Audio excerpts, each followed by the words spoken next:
Ukraine और रूस में जंग जारी है। यूक्रेन और रूस के आक्रामक रवैये के बीच चल रही जंग के दौरान यूक्रेन में फंसे कई भारतीय जो वापस अपने देश सुरक्षित आए हैं। आपको बता दें, संकट की घड़ी में भारतीय सरकार अपने भारतीय नागरिकों को यूक्रेन से भारत लाने में सफल रही है। हालांकि अभी कई भारतीय वहां पर फंसे हुए हैं जो यूक्रेन में हैं और उनको भी भारत सरकार वापस लाने का प्रयास लगातार कर रही है। यूक्रेन की हालत कितनी भयावह है ये अब किसी को बताने की आवश्यकता नहीं है। देखा जा रहा है कि क्या हालात वहां के हैं और सभी देशों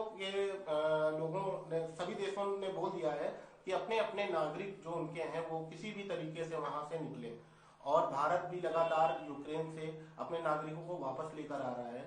28 तारीख को कुछ नागरिक वहां से वापस हुए हैं, जिसमें से लखनऊ के लगभग 11 छात्र हैं, जिनमें से एक पूजा यादव जी हमारे साथ हैं और आइए जानते हैं उनसे कि किन स्थितियों का सामना पूजा जी को करना पड़ा है। पूजा जी, पहले तो आपको बहुत बहुत बधाई कि आप इंडिया वापस अपने वतन वापस लौट आई हैं।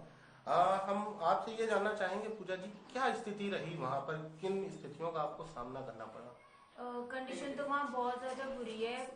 इवन जब मैं थी तो थी और अभी तो और भी ज्यादा बुरी हो रही है। डे बाय डे जैसे जैसे डे वहाँ पे गुजरते जा रहे हैं, हम सोचे कि थोड़ा कम होगा बट कुछ कम नहीं हो रहा वहाँ पे। डे बाय डे वहाँ पे क्रिटिकली कंडीशन होती जा रही है।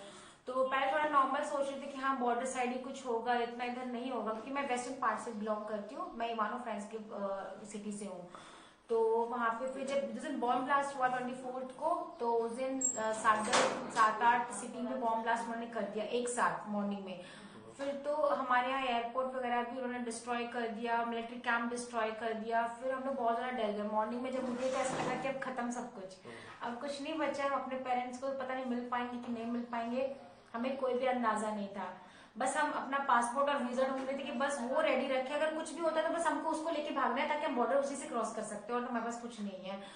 इतना डरे हुए थे हम लोग। फिर उसके बाद हमने फिर थोड़ा बहुत बात करना शुरू की एम्बेसी वगैरह, उनसे फिर हम टच में रहे, पूरा टाइम टच में रहते थे। फिर उन्होंने हमसे बात करने की अब कुछ भी हो जाए बस यहाँ से हमको निकालिए आप लोग। तो इतना उन्होंने एक्शन नहीं लिया वहां से निकालने के। उन्होंने ये था कि उनको क्या बॉर्डर तक आप पहुंच जाइए, फिर उसके बाद आपको पूरी हेल्प मिलेगी। तो फिर ये हमने यूनिवर्सिटी से बात की। यूनिवर्सिटी को इतना खास हमको उनका कोई हेल्प नहीं मिला, बट हम जितने सीनियर्स वगैरह थे हम सबने सोचा कि अब हमें कुछ हिम्मत करना पड़ेगा, हमें हिम्मत करके यहाँ से निकलना होगा। अब यहाँ बैठे बैठे कुछ नहीं हो सकता। हम कब तक बंकर में रहेंगे, हम कब तक ऐसे छुपे रहेंगे, निकलना ही पड़ेगा। सिचुएशन खराबी हो रही है। फिर हमने बस वगैरह का अरेंजमेंट वगैरह कराया जो भी है। फिर हमने फ्लैग वगैरह लगवाया बस पे। फिर उसके बाद फिर वहां से मेरा 3-4 घंटा में लगा था बस से बॉर्डर तक पहुंचने के लिए। फिर बॉर्डर के वहां पे इतनी ज्यादा वहां भीड़ लगी, ऑलरेडी वहां के सिटीजन वाले लगे हुए हैं, लाइन लगी है वहां कार की। तो फिर हम लोग करीब 40-50 किलोमीटर हम लोग वॉक करके गए, पैदल गए। इतनी ठंड में हम लोग कैसे पैदल गए हम ही जानते हैं। वहाँ -5 -10 डिग्री सेंटीग्रेड वहां चल रहा है, स्नोफॉल हो रहा है अभी तो वहां पे पिछले 2 दिनों से। तो जैसे यहाँ बॉर्डर क्रॉस करने के बाद वो लोग बहुत ही हेल्प कर रहे हैं, नो डाउट उसमें पूरी हेल्प मिल रही है बच्चों को। वैसे ही वहां के लिए भी कुछ करें जो बच्चे बहुत दूर है बॉर्डर से। जैसे मेरी फ्रेंड है वो डेनीप्रो की है, वो आ रही है, तो उसके शायद एजेंट लोगों ने हेल्प की है, जो भी उन्होंने बात की होगी। तो वो भी हंगरी बॉर्डर से आ निकलेगी शायद 1-2 दिन कल या परसों वो क्रॉस करेंगे। तो उनको बोला है हंगरी बॉर्डर से आने के लिए। पूजा जी, अभी आपके साथ आपकी शायद मामी जी बैठी हुई हैं, मामी जी से पूछेंगे। मामी जी, पहले तो आपको बहुत बहुत बधाई हो कि आपकी भांजी वापस आ गई है। और मैं आपसे ये जानना चाहूंगा, क्या आप दोबारा इनको यूक्रेन भेजना चाहेंगी? क्यों नहीं सर, अच्छी स्थिति वहाँ की रही तो जरूर भेजेंगे। बच्चों की पढ़ाई की भाई बात है, यहाँ तो जिंदगी इनकी वहीं से बननी है। अच्छा, क्या स्थिति रही जब तक इनसे संपर्क नहीं हो पा रहा था, लौट के नहीं आए? स्थिति तो बहुत ही खराब थी सर, लेकिन फिलहाल बच्चे सही सलामत वापस आ गए, इसलिए हम लोग बहुत खुश हैं। और जो बच्चे फंसे हैं उनका मोदी सर से यही रिक्वेस्ट है सर, उन्हें भी किसी तरह यहाँ सही सलामत अपने घर बच्चों को पहुँचा दें अपने पेरेंट्स के पास। और जिनकी पेरेंट्स इस तरह हालात में हैं, जिनके बच्चे नहीं आए हैं, उनके लिए तो खैर बहुत ही दुख हम लोगों को अभी हो रहा है कि किसी तरह उनके बच्चे वापस आ जाएं। और तो जो है सब ठीक है। पूजा जी, आपसे एक आखिरी सवाल और पूछना चाहेंगे कि जैसे यहाँ पर सुनने में आ रहा है कि यूक्रेन में अधिकतर लोग MBBS की पढ़ाई करने के लिए जाते हैं, इंडिया में क्यों नहीं करते हैं? क्या कारण है ऐसा कि वो बच्चे यहाँ से वहां जाते हैं और इतना खर्चा होता है, सारी चीजें हैं, तो ये चीज इंडिया में क्यों नहीं और यूक्रेन में क्यों? बेसिकली सर ये बहुत ही कंट्रोवर्सी पॉइंट है। इसमें हर एक बच्चे की अलग अलग ओपिनियन है। अब मैं इसमें क्या बोलूँ, जैसे कुछ बच्चे प्रिपरेशन करते हैं, एक दो ड्रॉप्स लेते हैं, फिर कुछ बच्चे के मार्क्स इतने नहीं आ पाते, मतलब कुछ मार्क्स से भी उनके रह जाते हैं। जैसे अभी जो कट ऑफ चल रहा है 600+ चल रहा है, उससे जिसके कम आते हैं तो उनको एमबीबीएस नहीं मिलता है। और हर बच्चा प्राइवेट कॉलेज नहीं अफोर्ड कर सकता। जो एक मिडिल क्लास फैमिली है या लोअर मिडिल क्लास फैमिली है वो अफोर्ड नहीं कर सकता है। जो प्राइवेट कॉलेजेस की फीस है उसके 70 लाख के ऊपर ही है बेसिकली। अगर हम एरा देखें, ये सब देखें तो करोड़ों में लगता है। तो हर पेरेंट्स अफोर्ड नहीं कर सकता। तो अगर जैसे कुछ बच्चों को भी गवर्नमेंट मिल भी जाता है, जैसे मुझे मिल भी रहा था, तो जैसे हम आयुर्वेद होम्योपैथ वगैरह मिल जाता है तो ये होता है कि नहीं हमें एमबीबीएस करना है। तो फिर उसी चीज में बच्चे लोग जाते हैं भाग रहे। और कुछ ऐसे बच्चे हैं जो प्रिपरेशन भी नहीं करते, 12th के बाद ही तुरंत ले लेते हैं बाहर एडमिशन। तो उनको शायद एक बार ड्रॉप लेना चाहिए, हिम्मत करना चाहिए, एक बार तो उनको एग्जाम देना चाहिए नीट का। उनको देखना चाहिए कि हाँ वो क्या पता वो निकाल ले तो यहीं से एमबीबीएस कर ले। तो हिम्मत नहीं आनी चाहिए, ट्राई करना चाहिए। लेकिन हाँ जिसने एक दो बार किया है, कुछ मार्क्स उसका रह जा रहा है, इसको एमबीबीएस ही करना है, तो बच्चा निकलता है यहाँ से। तो इतना कोई वो नहीं रहता कि वो भी बहुत ही प्रेशर डाल के नहीं कह रहे थे कि नहीं निकल जाओ। वैसे उनको भी बहुत ज्यादा प्रेशर लगे बोला जाएगा नहीं आपको सेफ। जैसे यूएस के लोगों ने अपने सिटीजन्स को कीप से बहुत पहले निकाल लिया था, जैन लास्ट में निकाल लिया, क्योंकि उनको कहीं ना कहीं अंदाजा था कि बहुत बुरा होना है। जापान वाले लोगों ने भी अपने सिटीजन्स को निकाल लिया था जैन लास्ट में। हमारे यहाँ इंडियन से इतना कुछ वो नहीं था कि हाँ बहुत बुरा होने वाला आप निकल जाओ, इतना कुछ नहीं था। नॉर्मली था कि हाँ टेम्परेरी बेस पे आप लोग खाली कर दीजिए ये वो। लेकिन खारकी वाले लोगों को उनके जो एजेंट है शायद हरदीप सर, उन्होंने बोला था कि नहीं आप निकलिए यहाँ से, बिल्कुल सेफ नहीं। खारकी वाले को तो निकलना ही चाहिए क्योंकि खारकी बॉर्डर साइड आता है रशिया और यूक्रेन के बॉर्डर, तो वो तो बिल्कुल ही सेफ नहीं थे। उनको तो सच में निकलना ही चाहिए था। तो बस आधे शायद वहाँ बच्चे कुछ निकले कुछ नहीं निकले। अच्छा, अभी तो आप अपने घर पहुंच गई हैं, अपने परिवार के साथ हैं। अभी मैं अगर पूछूं कि वहाँ के लोकल नागरिकों का क्या हाल है और अभी लगभग कितने लोग वहाँ पर भारत के फंसे होंगे, जो आपको एक अंदाजा होगा क्योंकि आप वहाँ लोकल रही हैं 3 साल से, तो आपको पूरा आइडिया होगा कि अभी वहाँ कितने लोकल लोग फंसे हुए हैं जो भारत के, और वहाँ के खुद लोकलाइट लोग कितने हैं जिनको कोई भी सुविधा नहीं मिल पा रही, और अभी ये स्थिति कितनी भयानक होने वाली है, इसका कुछ अंदाजा आप बता सकते हैं? फिलहाल अराउंड अगर मैं पूरा बच्चों की बात करूं इंडियंस की तो 20,000 तक होंगे बच्चे। और अभी भी जब मैं निकली तो मेरी 5th फ्लाइट थी, तो उस टाइम शायद 12, 13 या 1500 बच्चे निकले थे। लेकिन अभी की डेट में अगर देखा जाए तो शायद 2-3 हजार बच्चे निकल चुके हैं वहां से। बट अभी भी स्टिल वहां बहुत बच्चे हैं। आप देखिए रेशियो देखिए, 20,000 कहाँ बच्चे और अभी भी 3 या 4 हजार बच्चे ही निकले होंगे ज्यादा से ज्यादा। तो अभी बहुत बच्चे वहां फंसे हैं, बहुत बच्चे वहां फंसे हैं। क्या लगता है इंडियन गवर्नमेंट कहीं ना कहीं ढीली पड़ रही है क्या? गवर्नमेंट उस टाइम पे थोड़ी नॉर्मल थी, बट अभी मैं सुन रही हूँ आज और कल में तो उन्होंने फोर्स अपनी बढ़ाई है, फ्लाइट्स भी बढ़ाई है इन्होंने अपनी, जो कि बहुत अच्छी बात है। अगर वो ऐसी और हेल्प करेंगे तो बच्चे जल्दी से जल्दी बाहर निकलेंगे। एक चीज और बोलना चाहूंगी गवर्नमेंट से कि जितना वो हमें बॉर्डर के बाद हेल्प कर रही है, प्लीज वो पहले भी हेल्प करे। क्योंकि जैसे हम जो सिटी थोड़ा बॉर्डर के पास है वो तो चलो हिम्मत करके सोचेंगे 1-2 घंटे का सफर हम कैसे भी निकल जाए।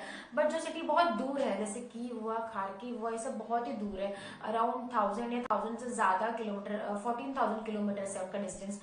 तो वो बेचारे तो सोच भी नहीं सकते कि हम अकेले निकले कैसे वहां से। वो इतने दहशत में है कि उनके लिए तो बाहर अपने लिए फूड लेने के लिए मुसीबत है, तो वो कहाँ से बॉर्डर पहुंचने तक का सफर तय करेंगे। वो लोग बिल्कुल सेफ नहीं, अपने आप वो निकल ही नहीं सकते, बहुत डरे हुए हैं वो लोग। वो सोचते हैं जहां वहीं पड़े रहे। एटलीस्ट उनके लिए कुछ करे गवर्नमेंट, प्लीज वहां से उनके लिए अरेंजमेंट कराए, उनकी यूनिवर्सिटी से जो भी वहां से उन लोग को लेके आया जाए, वहां से बस का अरेंजमेंट कराए, जो भी कराए, वहां जाके वहां से कुछ उन लोग को निकाला जाए। तो इतना कोई वो नहीं रहता कि वो भी बहुत ही प्रेशर डाल के नहीं कह रहे थे कि नहीं निकल जाओ। वैसे उनको भी बहुत ज्यादा प्रेशर लगे बोला जाएगा नहीं आपको सेफ। जैसे यूएस के लोगों ने अपने सिटीजन्स को कीप से बहुत पहले निकाल लिया था, जैन लास्ट में निकाल लिया, क्योंकि उनको कहीं ना कहीं अंदाजा था कि बहुत बुरा होना है।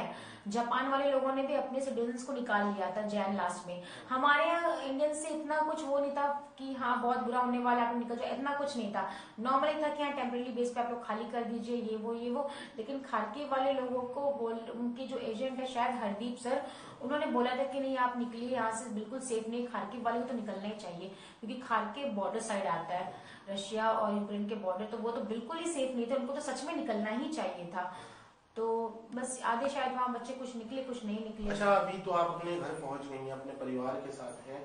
अभी मैं अगर पूछूं कि वहाँ के लोकल नागरिकों का क्या हाल है और अभी लगभग कितने लोग वहाँ पर भारत के फंसे होंगे, जो आपको एक अंदाजा होगा क्योंकि आप वहाँ लोकल रही हैं 3 साल से, तो आपको पूरा आइडिया होगा कि अभी वहाँ कितने लोकल लोग फंसे हुए हैं जो भारत के, और वहाँ के खुद लोकलाइट लोग कितने हैं जिनको कोई भी सुविधा नहीं मिल पा रही, और अभी ये स्थिति कितनी भयानक होने वाली है, इसका कुछ अंदाजा आप बता सकते हैं? फिलहाल अराउंड अगर मैं पूरा बच्चों की बात करूं इंडियंस की तो 20,000 तक होंगे बच्चे, और अभी भी जब मैं निकली तो मेरी 5th फ्लाइट थी, तो उस टाइम शायद 12-13 या 1500 बच्चे निकले थे, लेकिन अभी की डेट में अगर देखा जाए तो शायद 2-3 हजार बच्चे निकल चुके हैं वहां से, बट अभी भी स्टिल वहां बहुत बच्चे हैं। आप देखिए रेशियो देखिए 20,000 कहाँ बच्चे, और अभी भी 3 या 4 हजार बच्चे ही निकले होंगे ज्यादा से ज्यादा, तो अभी बहुत बच्चे वहां फंसे हैं, बहुत बच्चे वहां फंसे क्या हैं। लगता है इंडियन गवर्नमेंट कहीं ना कहीं ढीली पड़ रही है क्या?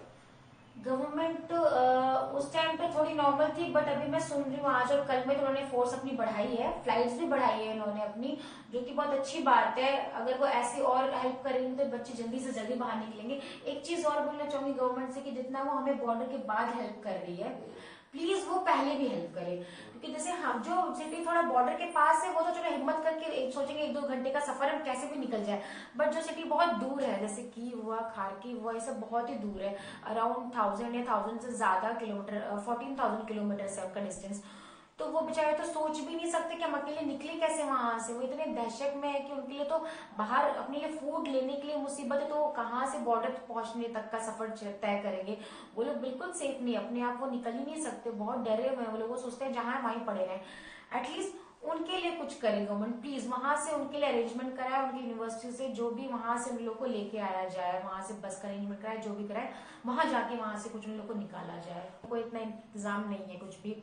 बॉर्डर के पहले जब हम क्रॉस नहीं किए थे, फिर उसके बाद काफी चीजें वहां देखनी पड़ी, वहां पे धक्का धुक्की सब कुछ हो रहा है, कोई भी किसी पे चढ़ जा रहा है, बैग फेंक दे रहा है, हर इंसान अपनी अपनी जान सबको प्यारी है। यहाँ बात काटते हुए एक चीज और पूछना चाहेंगे कि जानकारी ये भी मिली थी कि वहाँ पर यूक्रेन पुलिस द्वारा भारतीय बच्चों के ऊपर हमला किया गया था, उन्हें पीटा गया था, इसमें कितनी सत्यता है? जी हाँ, अभी कल के परसों की बात है, मेरे फ्रेंड लोग वहीं पे थे, तो वहाँ पे 2 लड़कियों को मारा गया है, उनके बाल खींच के उनको मारा गया है। और जैसे कि मैं भी वीडियो में भी देख रही हूँ, तो वहाँ पे जो लोग हैं जहाँ बॉर्डर पे खड़े हैं, बहुत भीड़ है, उनको पीछे ढकेला जा रहा है, उनके सामान के साथ उनको धक्का धुक्की दिया जा रहा है। बात ये है कि वहाँ पे बहुत ज्यादा रश हो गया है, कोई वहाँ सिस्टमैटिक नहीं, कोई कुछ नहीं है, तो हर इंसान वहाँ परेशानी हो गया। चाहे यूक्रेन का भी वो है, आर्मी है, वो भी मुझे लगता है वो अरेंजमेंट नहीं कर पा रही है प्रॉपर कि हाँ कुछ वहाँ हो।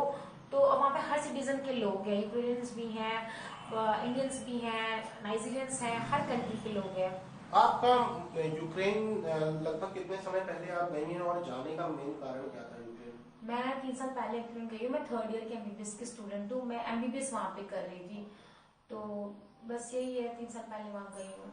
आपको क्या लगा कि ऐसी सिचुएशन जो बनी है रूस और यूक्रेन में, कब लगा कि वार्ता करते करते इतनी बुरी स्थिति हो जाएगी? कभी ऐसा एहसास हुआ? कभी नहीं, लिटरली बताओ, कभी हमने मतलब सोचा ही नहीं था कि इतना बुरा कंडीशन हो जाएगा। अब एक महीने पहले भी हम थोड़ा बहुत सुन रहे थे, इंडियन न्यूज में सुन रहे थे हम सारी चीजें, अराउंड फेब वगैरह में, सॉरी जैन वगैरह में, तो हमें उस टाइम ये लगा था कि नहीं यार इतना कुछ नहीं होगा, इतना कुछ नहीं हो सकता। जैसे नॉर्मल बॉर्डर पर जैसे अपने इंडिया पाकिस्तान हमने बॉर्डर का देखा है, सीन वैसा होता है, हमें भी वही लगा कि चलो यार रशिया और बॉर्डर ये सब होगा, रशिया आपका यूक्रेन बॉर्डर पे ऐसे होगा, क्योंकि 2014 में भी हो चुका है एक बार ऐसा, ये केस हो चुका है, लुहांस के केस में हुआ था, सिर्फ लुहांस उन्होंने प्रॉपर एक सिटी को उन्हें डैमेज किया था, बट ये आइडिया नहीं था कि पूरा यूक्रेन ये लोग इतना डैमेज कर देंगे। ये किसी बच्चे को कोई अंदाजा नहीं था, कोई इतना सोच ही नहीं सकता। इवन वहाँ के जो सिटीजन्स हैं, हमने उनसे भी हम बात करते थे, हमारे टीचर से हम बात करते, मैम ऐसा कुछ पॉसिबल है? वो कहते नहीं, इतना कोई प्रॉब्लम नहीं आ सकती है, इतना कुछ नहीं होगा,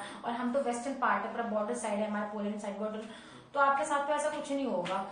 बट जब सबसे बुरी कंडीशन तब लगी ना, जब उन्होंने अटैक कर दिया, जब उन्होंने एक साथ 7-8-10 शायद 10-12 सिटी में अटैक करा दिया, तब लगा कि नहीं, कोई यहाँ सेफ नहीं है, चाहे आप किसी भी पार्ट में रहो, आप सेफ नहीं हो, यहाँ से निकलना ही पड़ेगा। अच्छा, इंडियन गवर्नमेंट की तरफ से इससे पहले आप लोगों को कोई ऐसा आदेश दिया गया कि आप सुरक्षित नहीं है, वहाँ समय से पहले आप लोग बाहर निकल लीजिए, इस टाइप का कोई भी संदेश आपको दिया गया? या कितनी हेल्प रही गवर्नमेंट की? एम्बेसी ने हम लोग को